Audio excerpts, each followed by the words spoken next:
Hey everyone! So today I want to have a kind of short stream to talk about testing context in React, because I've noticed that a lot of people just don't do it. Mostly, I believe, because it's a bit cumbersome. It's a bit harder than testing regular components, but I hope today I will explain simply enough how to do it and how can you simplify your life testing contexts.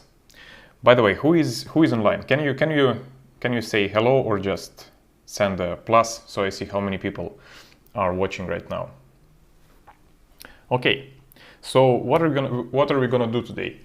We will use a very simple example, but it's gonna be enough for us because it will have some layout and it's gonna have some very simple logic. In our case, we will just track if the person is logged in or logged out. We're not gonna talk about fetching the data, we're not going to talk about any asynchronous actions, we're just storing the state, if the user is logged in or logged out. Hey everyone, hey Sam, hey Arpan, hey Akashdeep, I hope I pronounced it correctly. Hey everyone, nice to see you. So if you click, let me zoom in. If you click log out, you're logged out. If you click log in, you're logged in. But you probably can imagine that behind that, we actually can perform some logic. And this is not just changing the state, but we actually do some request and really authenticate the user. For our example, it's just not important.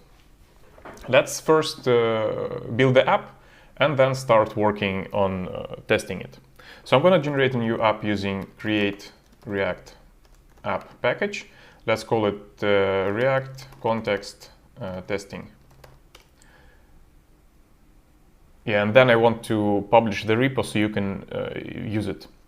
I actually have a video on my channel about testing contexts, but problem is that there I use an example of I'm testing it using Enzyme, and today I want to show how to do it using React testing library, because since last year, I think last year I switched to let's search for it. I switched to React testing library and I believe it's much better than Enzyme. Test context. Yeah, here is this video. It's quite outdated, so let's update the content. And I think during this weekend I'm gonna re-record this content from today's stream, hopefully with your feedback, and publish another newer video. So what do we have here? Do you have how to do isomorphic React with Firebase?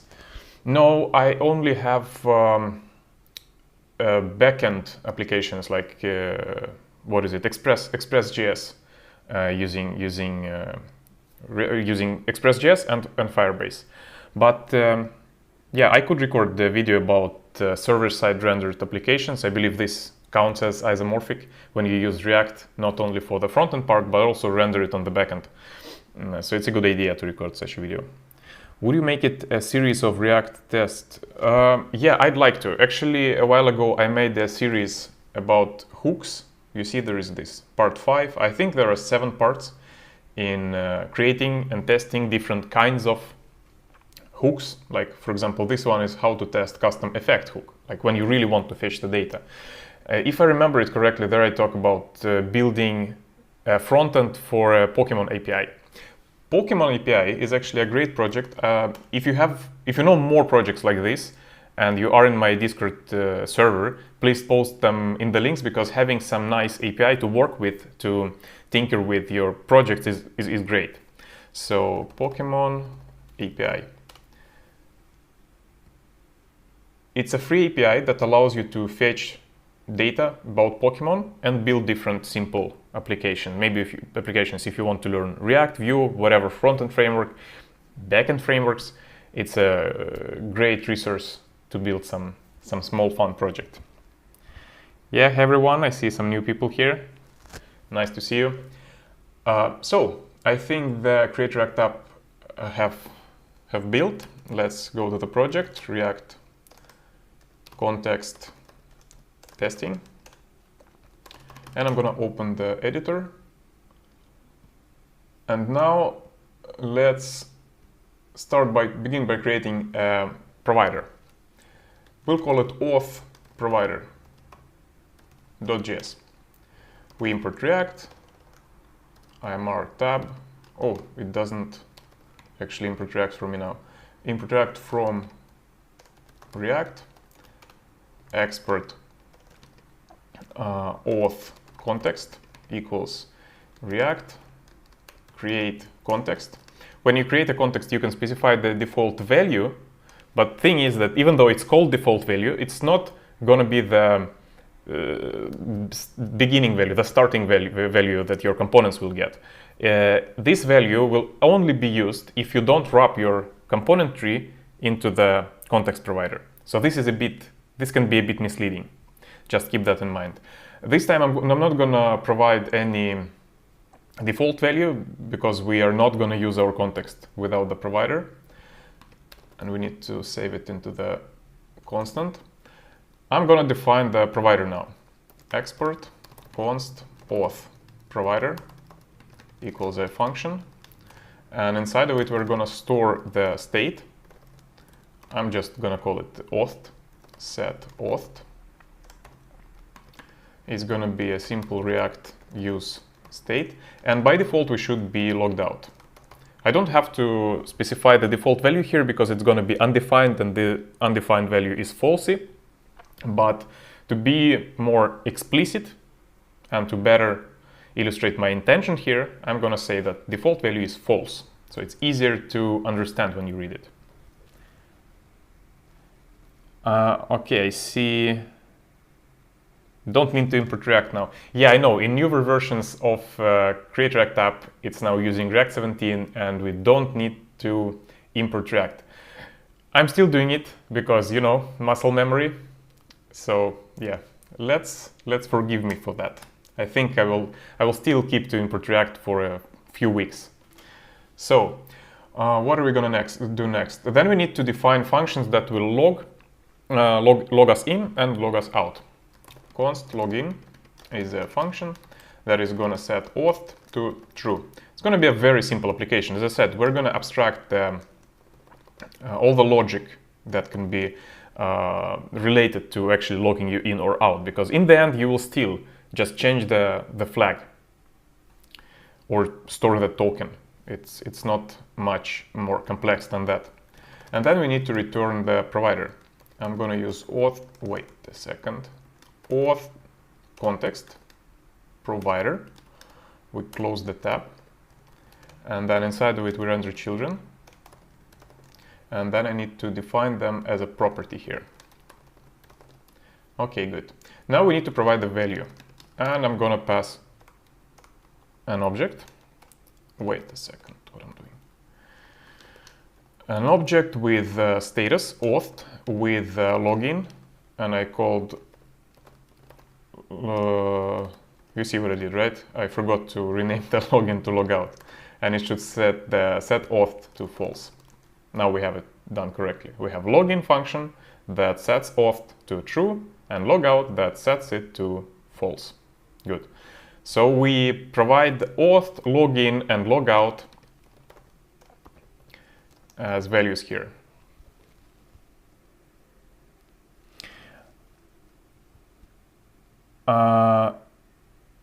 Arpan, I switched to import asterisk as React from React. Can you explain why did you do it? What is your reasoning behind it? Any useful extensions that we can use to speed up the React development?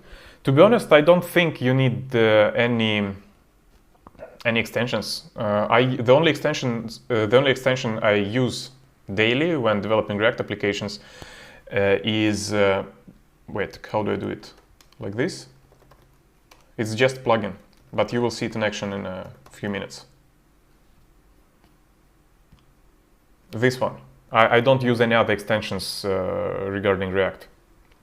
I will talk about this extension a bit later, but this one is awesome. This one I totally recommend using. So we have the... Oh, I forgot to say that it's value. We have the provider set up. I think we also want to specify the helper hook to use it easier in our components that are going to consume it. So let's create auth use auth context equals a function, and it's gonna just be a wrapper around use React use context, and we pass our auth context there. Now we need to export use auth context, use auth provider, and auth context. Looks correct. Now we go to index.js. We wrap our application into the auth provider. Auth provider. And now we can use it inside of our app. Here we can remove the whole layout. Oh, another extension that I also like is Vim. So if you learn Vim key bindings, I guess, like a key Vim navigation buttons and so on, it might speed up your development. But to be honest, most likely for first few weeks, it's gonna slow you down tremendously. So be cautious. But if you get used to it, it's actually nicer than regular movement.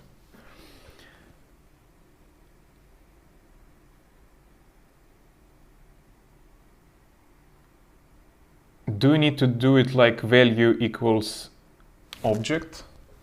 Did you refer to missing value? If yes, yeah, it was a typo. Now I'm gonna create a layout. It's gonna be simple. It's gonna have a header. Inside of it, we're gonna have a JavaScript block, and we're gonna get our status, auth. We're gonna get a function login, and we're gonna get a logout function. Use auth context. Now, inside of the header, we're gonna check if we are authed, then we say you are logged in. Otherwise, we say you are logged out. And then we need a button to log you in or out. Here, it's actually easier to do it like this, to have another JavaScript block, and then depending on auth, I'm gonna have two different buttons. Button 1 is gonna say log in. No, it's actually gonna have log out, because if we are authed, then the button should say log out and call logout on click. On click, log out. And we are going to have another button. If we are logged out, we're going to let the user log in. Log in. And we specify the on-click handler that is going to be login. Now we format the document. And that should be it. Let's launch the app.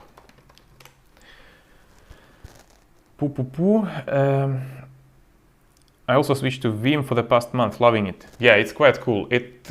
With some training, it can speed up navigation and writing text. What the theme is that? The theme is, a lot of people ask about this theme. It's Material UI theme Ocean High Contrast. And I think the icons also come from material theme. From material theme. So we have the app.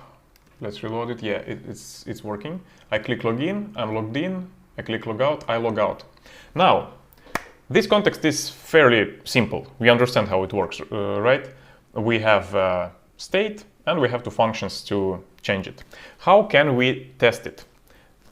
Let's begin by creating, I'm going to remove the app test first, so it doesn't bother us. And we're going to create a new file, auth provider spec.js.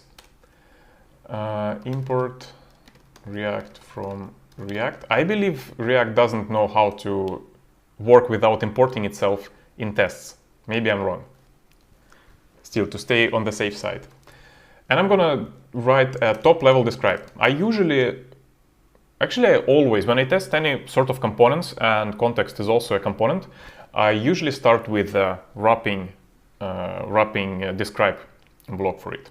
And we're going to test auth provider. And here we're going to describe different aspects. So first, we want to verify that by default it's logged out. So I'm going to start planning the tests. I like to plan what I'm going to test and then implement it. This way I have two modes of operation and I can focus on one task at hand.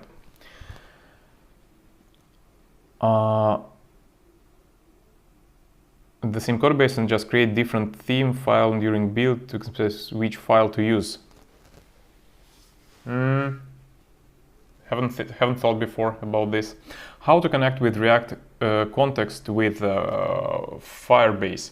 You can watch my video about Firebase authentication. There I actually use context to authenticate. So I think it will be a good example on how to do it. If you go to my channel and go to videos and look for Firebase Auth, you will see this video. I think it's my most successful video with the Firebase React authentication tutorial. And I'm using context to store the authentication status. So check this one out. It should help.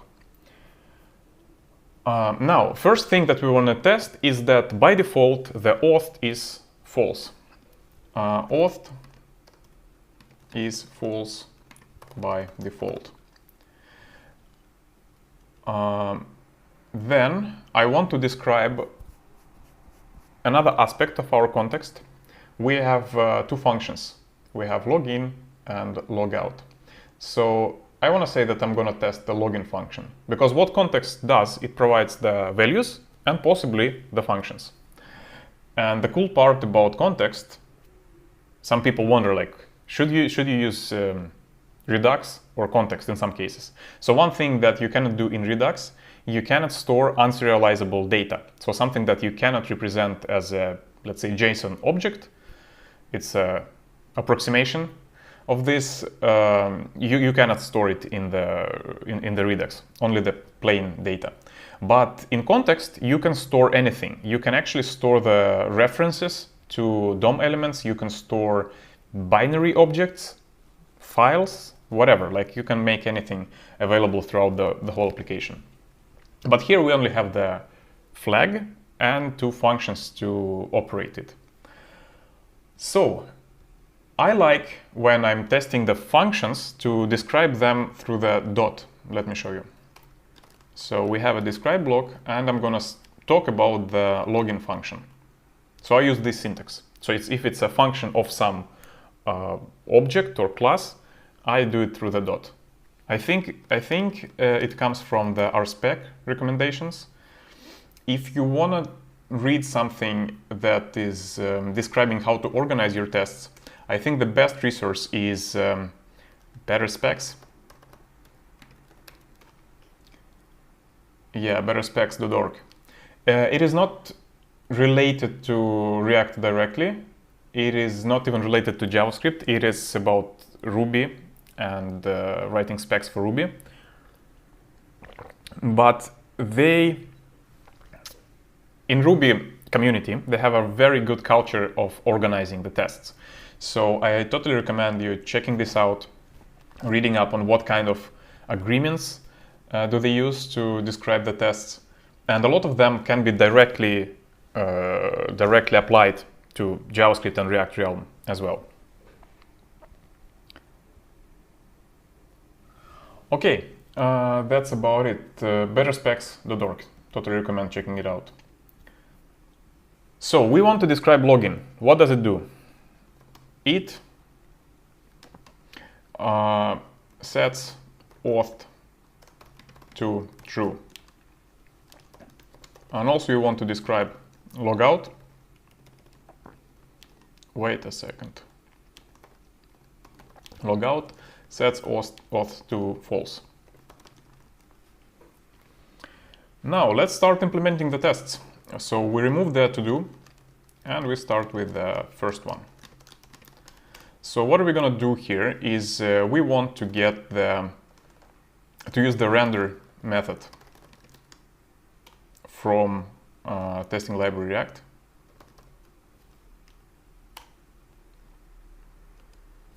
And it's going to be render. Here we're going to get a variable called get by text, because in this case we're going to look for elements by the text contents that they have. And we render the auth provider. And now the question, how are we going to get the values from it? So there are a bunch of ways you can do it. You can define a component to do it. I'm going to do it in a more simple way. I'm going to just use auth context consumer. Because if you remember how React Context API works, you create the pair of provider and consumer, and then you can access them directly. So consumer is a render implementation, is an implementation of a render prop pattern, where you can pass a function inside of it, and it will pass the value inside. So it's going to be this value that we've passed to the provider. It's going to be available through the consumer. Now we are going to return some layout, because when you test something, you should test it like it's a black box. Your tests should not know how your component works internally. Does it use state? Does it use any sort of internal fields to do something? You shouldn't care. What you should care about is what is the functionality. So in our case, the functionality is that there is this Boolean flag that if we call the logout function, login function should change to true.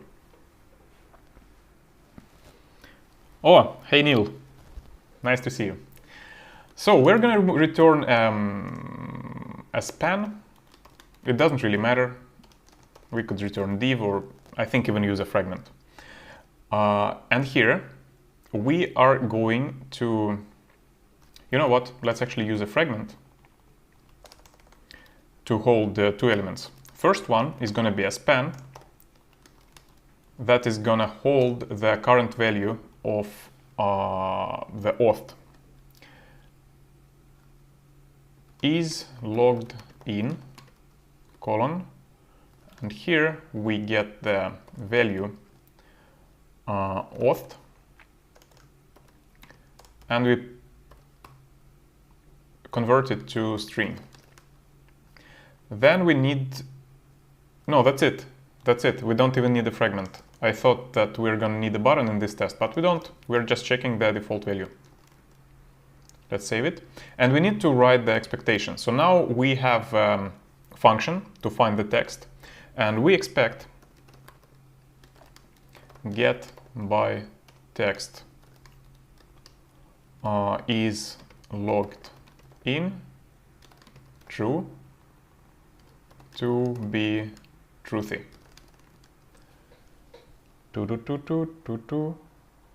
And it failed.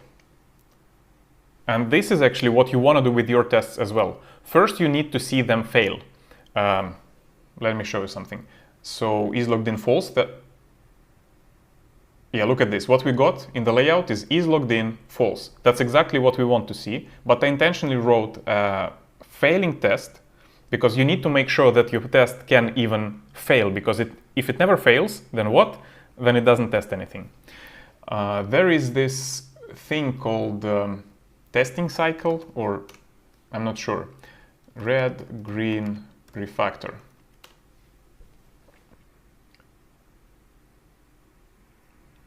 From Uncle Bob. The cycles of TDD. So you first want to see your test fail. You want to write a test that is not going to work. Then you want to fix the test or fix the code. In case of TDD, you first write the test and you want to see it fail. Then you write the code that passes it, and then you refactor it.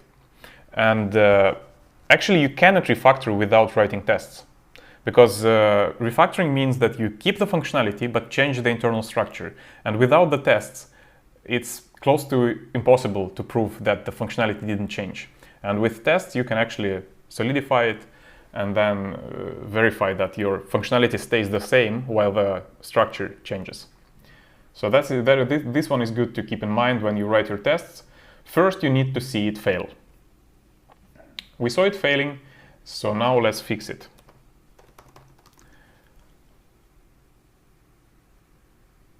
Yes, and it's fixed now. And remember, in the beginning of the stream, I was talking about Jest plugin. That is very helpful.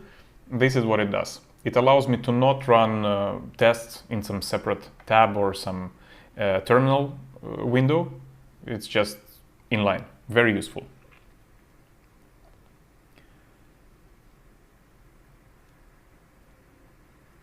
Yeah, after following can see dots for so long, I have learned one thing: avoid implementation details at all costs. Yeah, exactly. You should test functionality. He is very right about it. He is pushing for writing functional tests and like more integration tests. I sort of agree.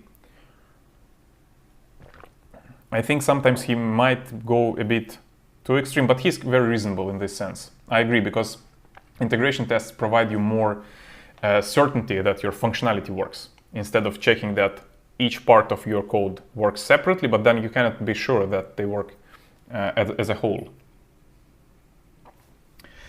Okay, we have one test written. Now we want to check if the login function will actually log us in. So we remove the to-do part, and then we specify the callback. And inside, we actually can copy this part, because it's going to be the same. Sometimes repeating yourself is okay, because you cannot always be sure that the code is looking similarly, because it's really the same functionality. Sometimes things might diverge because they're not related, and then it's better to not dry them up prematurely. So I'm fine with repeating myself from time to time. Now, what we want to do is we want to call the login function. We cannot call it directly. It's not a good idea to call it directly. It's better to change the layout. We are going to wrap it into a fragment and add a button that is going to have text login, and is going to have on-click value login, and then we format the document. Exactly. Now what we should do, is it here? Yeah, it's here. Now what we should do, we should just click this button. To do this, I'm going to use the far event function. I'm going to use click. I'm going to get by text my login button. It has the text login. And then I'm going to expect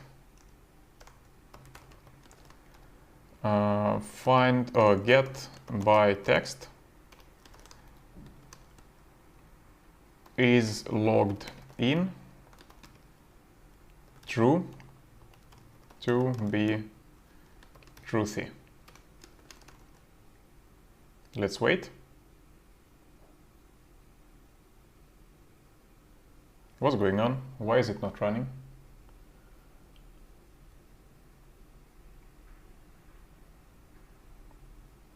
We render the thing.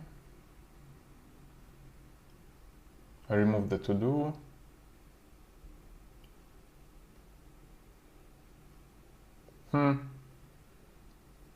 This is weird. Maybe I forgot to save.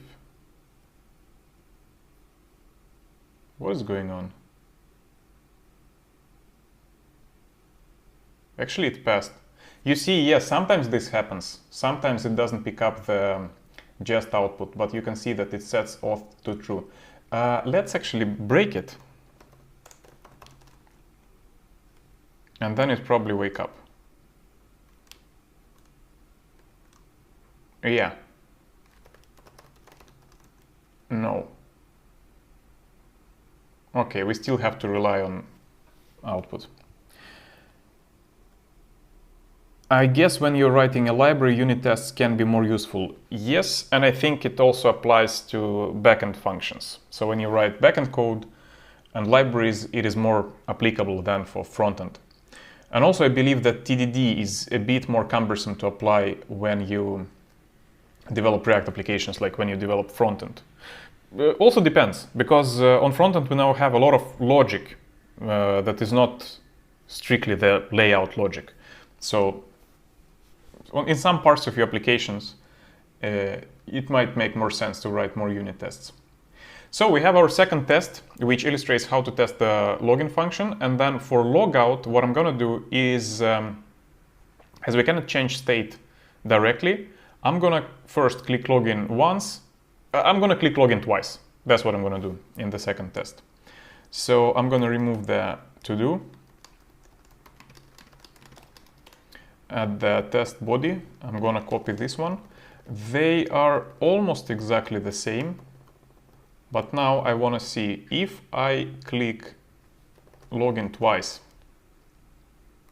Oh, it won't work because we say logout. We don't. I forgot that we wrote the component that doesn't do it. Yeah, so we call login. Let's wait. What happens? And it passed.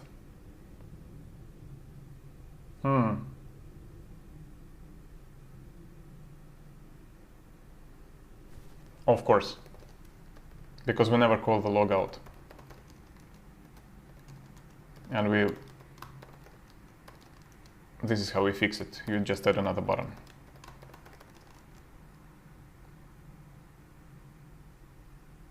Boom, and it fails, because it's gonna be logged out. So what we do here, we render another layout where we can log in to change the state to Auth. And then we can check that logout sets auth to false. And to do this, we call this logout function by clicking on logout button. And that's it. Oh my God, there is a question in Russian.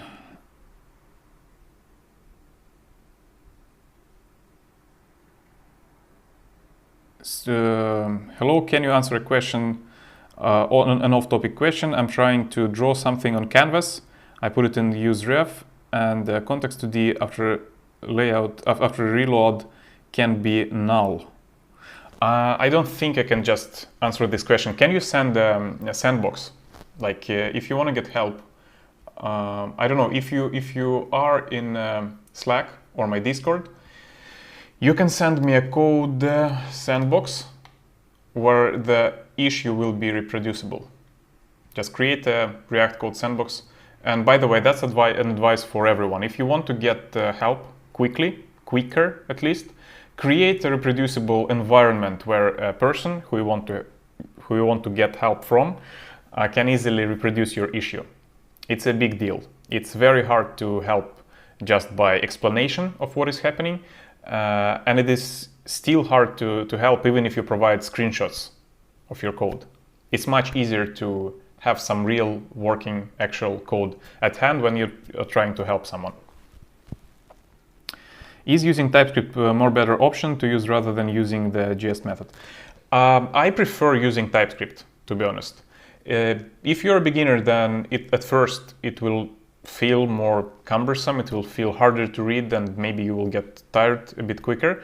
But in a few weeks you should be fine, and you will notice that you feel more secure writing your code, because you know exactly what the function signature is, what kind of data do you expect. And also TypeScript will help you to actually think about the cases when the data can be null, some field can be empty, and so on. So we're done with the main part. If you want, we can continue chatting for a while. I think I have maybe 15 to 20 minutes more to talk with you folks. I'm gonna push this repo. I'm gonna create a new repo. Let's create a nice README. So I think it should be first level header testing, React context using React testing library.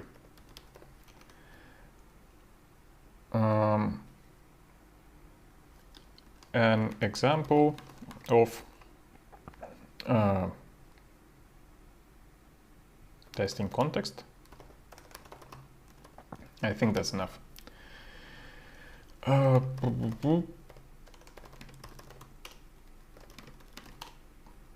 GH repo create repository name React context testing. Yes.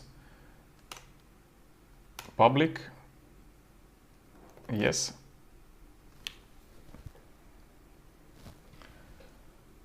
Okay. Git commit m, add context and tests. Git push u origin master. Done.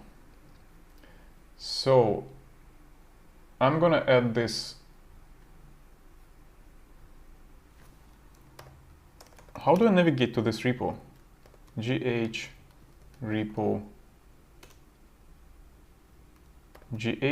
repo view web.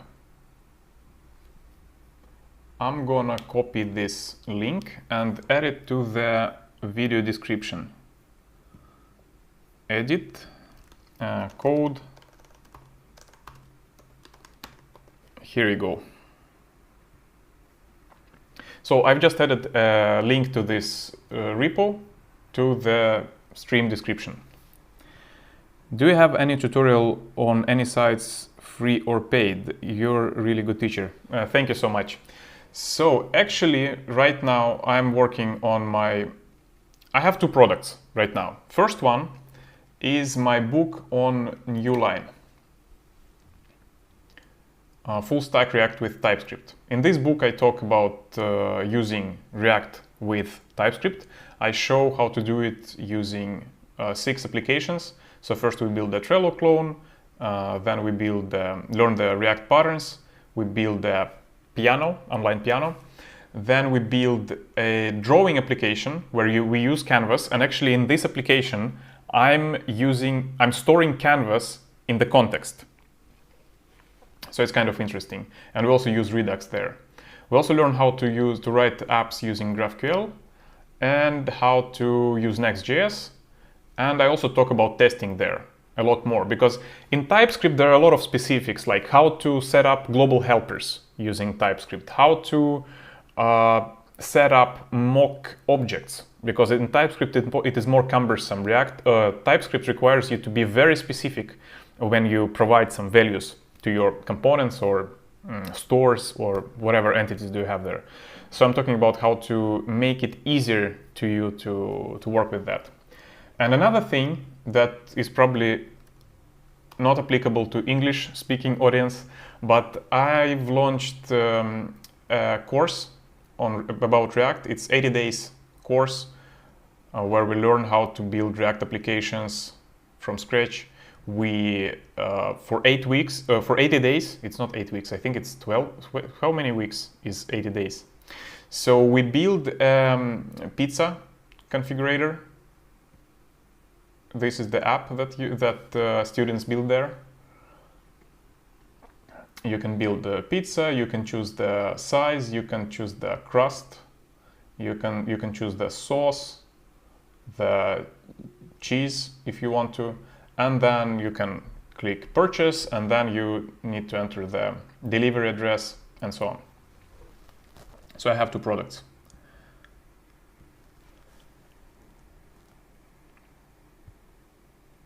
Was it hard to get into Mojang? No, to be honest, it was not.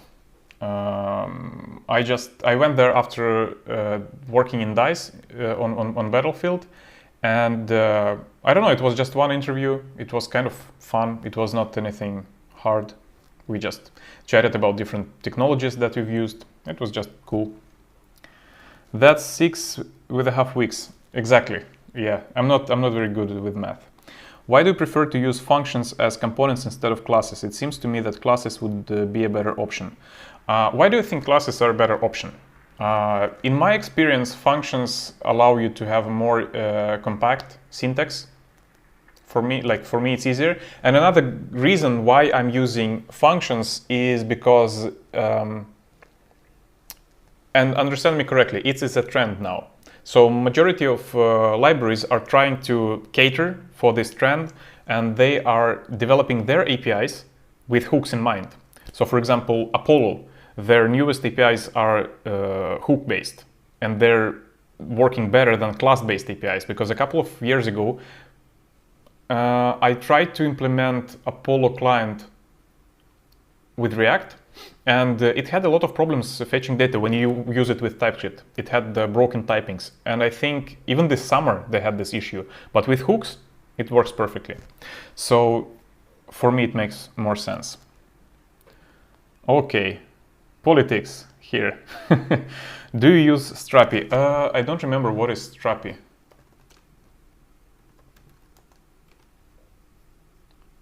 Open source node headless CMS.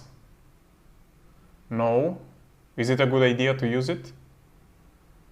If you wanted to hear my feedback about it, I have no idea. Never tried it. So let us know, is it good? Node or Django? Why? Node. Node has more concise and simple to learn, easier to learn API. Django is hard to learn. It has poor testing environment setup. I think it's using PyTest by default, and it's not very nice the way you have to write tests in Django. What is good about Django is that you have a lot of things working out of the box, but I believe with Node.js and modern libraries, especially Express.js, it's very easy to catch up with some additional packages. So if you're experienced with JavaScript, then working with Node will be easier. Another thing is that if you work as a full stack developer, then it's easier to work with one technology. I mean, there are wildly different conventions, naming conventions, and syntax in Python and JavaScript. And oftentimes you will, for example, properties in Node and in JavaScript traditionally are called named in camel case. In Python, in Django, you have to call them with underscore. What is it? Kebab case? No, I think it's a snake case. You have to use the snake case. And then for me, it's very confusing. I constantly forget what code am I writing now and what kind of naming should I use. So I totally choose Node. Can you make a video about how to use Stripe API integration with React? That's a good idea, to make some video about payment providers. That's interesting. Stale states were a major problem in class-based components. Now with UseEffect, everything is sync. That's a good comment. Do you mean functional programming? Okay, I'm a bit lost with this question. I don't remember what exactly are you referring here. Apollo GraphQL better than Redux.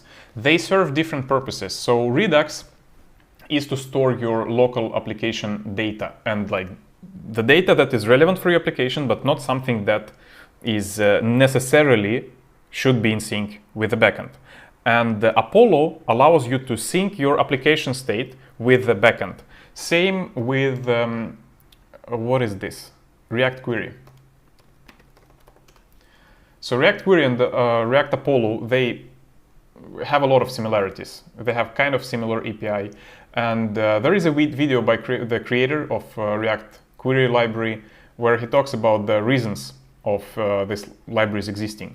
And as he claims, there are two kinds of application state. One is relevant only for this application, for the client. And another one is something that you just need to keep in sync with the backend. So there are two different niches.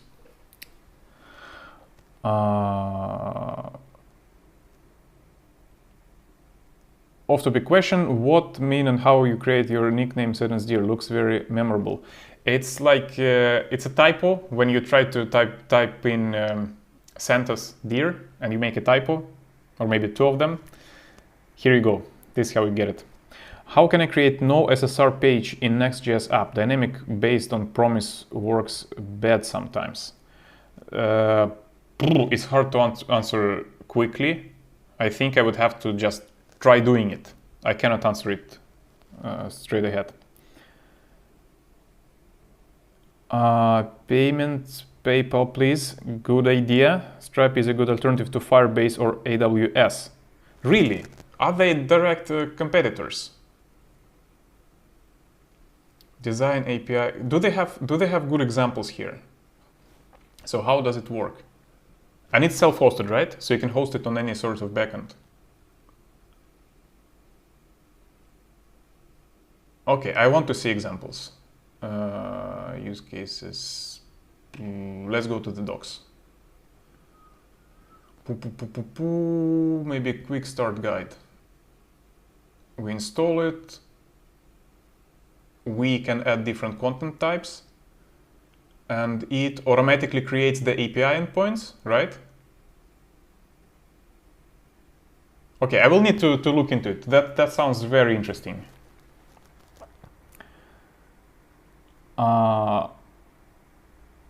Have you looked at Jotai? Looks very neat. No, I'm hearing this name first time.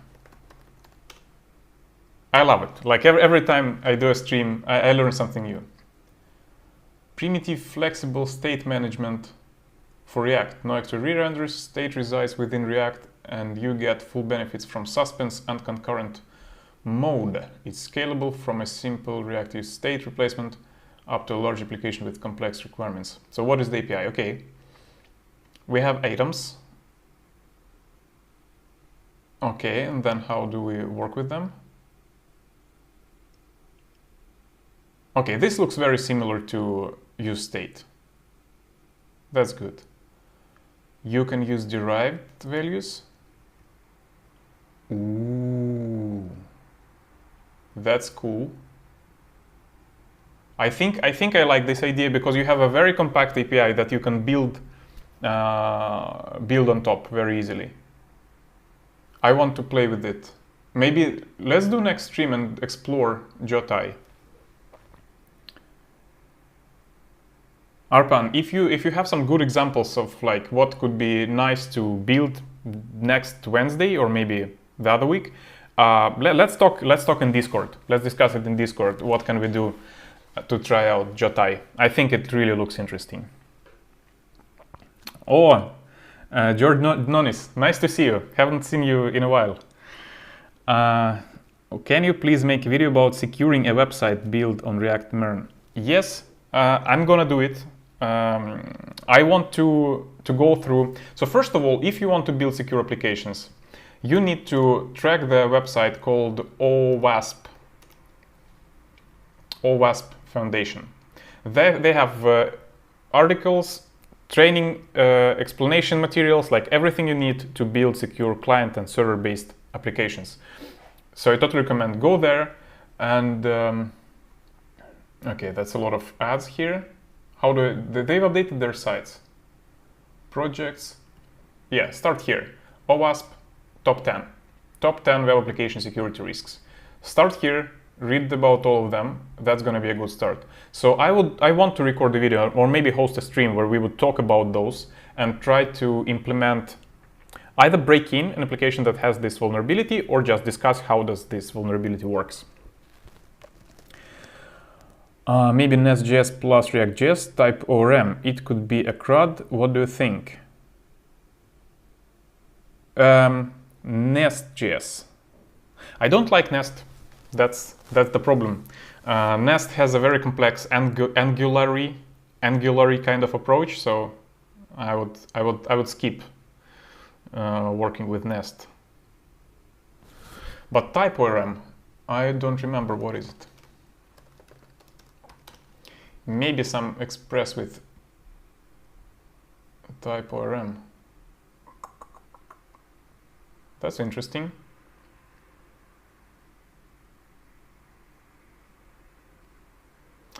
Yeah.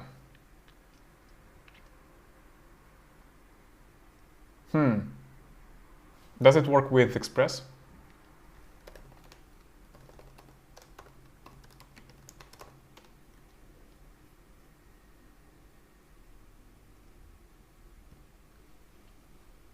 Yes, they do. They even have an example. Okay, that's interesting to look into.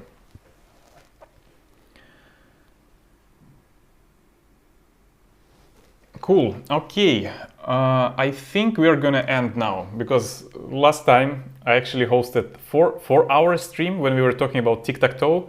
4 hours is too much. I'm now gonna limit my streams.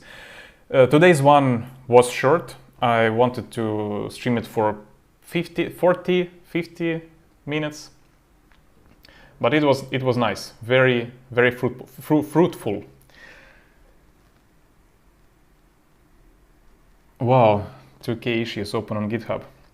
Yeah, so it was nice to see you all. I've added the link to the example project we were working on today in the video description. Check it out. I hope it will help you to make it easier to test your contexts in your applications. See you, I guess, next Wednesday, right? Okay, have a good day, morning, evening, whatever you have. See you next time. Bye-bye.